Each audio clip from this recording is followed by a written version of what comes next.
More than a year after the fire, Deepa Akhtar still can't walk properly.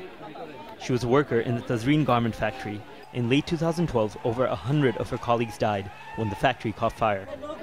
Desperate to escape, Deepa jumped from the third floor. She broke her foot. I can't say who took me to the hospital. My husband was running around looking for me. He couldn't find me. I was pregnant at the time, and at the hospital I miscarried. I was 4 months pregnant. Deepa is at a makeshift health camp at a school near the factory site. The doctors here offer low-cost treatment for survivors of the fire. Many, like Deepa, can no longer work and can't afford proper care. The disaster might be in the past, but their health problems are not. They have all sorts of problems, stomach ailments, head injuries. Many of them need physiotherapy. The survivors and relatives of victims of garment industry disasters in Bangladesh say they aren't getting the compensation they need. Garment owners say the focus on their industry is unfair.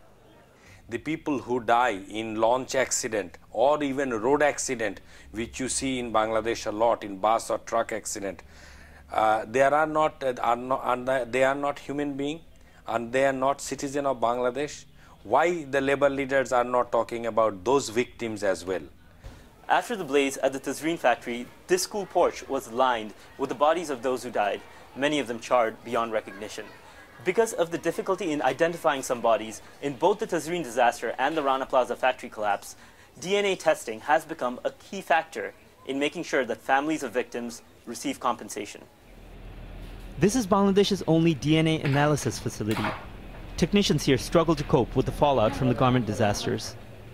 If you talk about Rana Plaza or previously Tazreen fashions, all on a sudden we had to handle more than 1,000 DNA samples.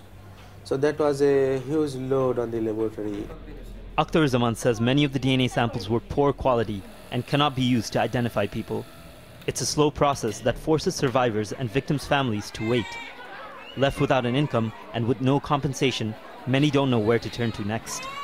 Maher, Sattar, Al Jazeera, Ashulia, Bangladesh.